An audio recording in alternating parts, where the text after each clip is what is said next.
Okay. Hello, my name is Calvin, and my speech is similar to Renee's. It's the topic of racism.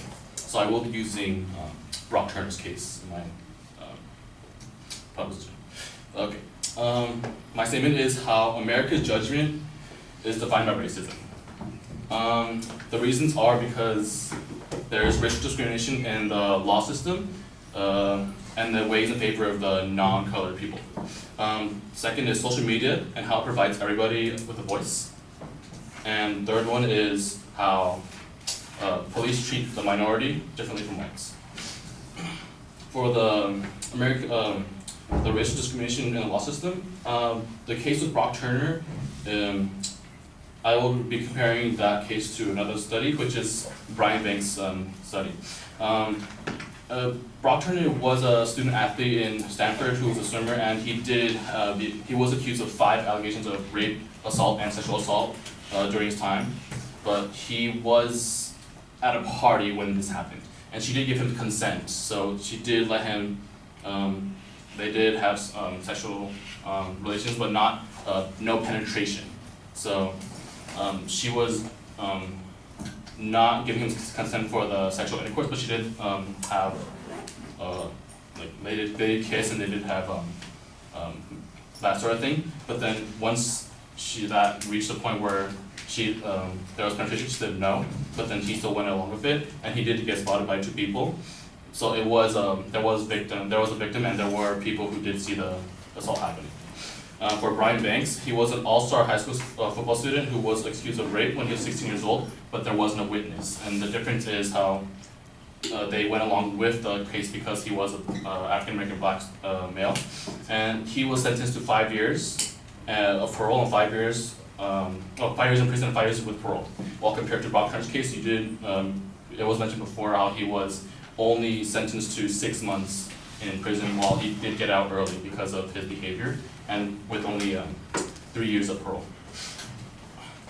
And with that, those 2 cases being compared, there are the statistics that show, according to the U.S. Sentencing Commission, how there are 20% more longer sentences for colored people as opposed to whites. My second reason is social media and how it provides everyone a voice. I will be using Twitter as an example because that is one of the largest social media platforms. But the first case is how Mark Knight's cartoon and Serena Williams during her Grand Slam final against Naomi Osaka. The comic portrayed Serena after she did lose the final as she was dehumanized as one who smashes things and was very animal-like in the cartoon, but it wasn't the case. On September 8, 2018, she was playing in the Grand Slam final, but she was given a strike by the umpire. How her coach was how her coach was helping her cheat, but in reality she was not cheating. It was a tactic used by many other people who gives assistance outside of the ring, but she was given a strike, which then she was frustrated. And as everyone knows, like when that happens, false accusations, you can be frustrated after such a thing. But she did get frustrated, and she did slam her racket, and then that led to the second strike. But then after that, the umpire did give her consequences, and then she also went up after crashing her racket, and she did have hostility towards the umpire, which led to a third strike. The next example would be Donald Trump and how he influences displaying judgment through media. It's one of the recent cases in 2019 how there was a March for Life on January, and he did start off the week with a tweet that mocked the victims of Wounded Knee. He mocked the victims of Wounded Knee, and that sparked the individuals who were going to support him at the March of Life speech he was going to give. And then it was the example of how Nathan Phillips was a Native American who was harassed by these Make America Great Again wearing students from Covington Catholic High School. They were there in support of Donald Trump, but then sorry about that.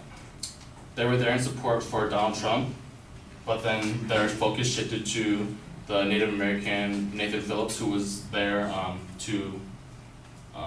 as a opposition against Donald Trump's earlier tweet, and the kid stood menacingly just in front of him, and there was harassment and in his personal space. And the third reason for why America's judgment is defined by racism is because of how police treat minority different from the color. Charles Kinsley, I have 3 examples here, and I'll be saying them. Charles Kinsley, he was a therapist, and he was shot while trying to help a child with autism get out of the street towards safety, but then he was shot in the leg because he was black, and I was dumbfounded by that. And the next example is Terrence Crutcher, who was unarmed, and he was waiting for people to come help him with his SUV, who broke down in the middle of the highway, but he was shot walking towards the officer unarmed because he was black. And then the third case was William McCoy, who was asleep in his car with his gun. This happened in February of 2019, and he was asleep in his car with a gun in his lap. As you know, we are able to have arms because of the Second Amendment, but he was shot 20 times on the morning of, and just because he was black. The 3 reasons are why I believe America's judgment system is defined by racism, and thank you.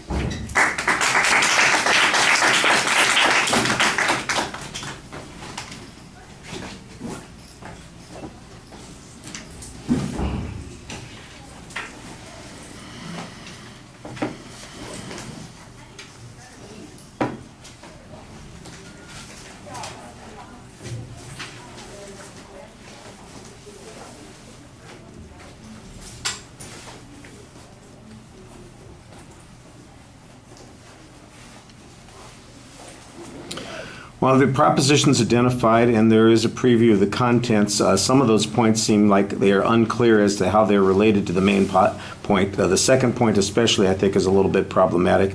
Your first point, you use the same case and some of the parallel issues that are going on there, but you kind of get caught up in the details of the case, and I'm not sure that I'm clearer about what happened as a result of your description. In fact, I feel a little bit more ambiguous as to what actually happened, and uncertain that this was as clear a case of injustice as was suggested in the earlier presentation, much less in your presentation. So I think maybe you got a little bit sidetracked on some of those issues. On the second point, when you're talking about social media, there's a generalization being made here about one cartoonist who apparently had a negative depiction of Serena in a cartoon, and that becomes the way that we characterize people in the justice system.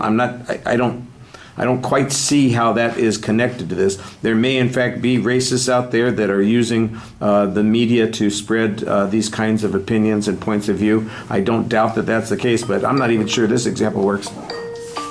What the hell?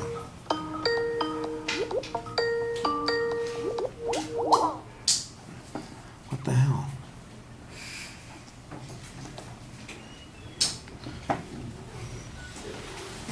Creeps me out when machines start talking to you. That's never happened before. All right.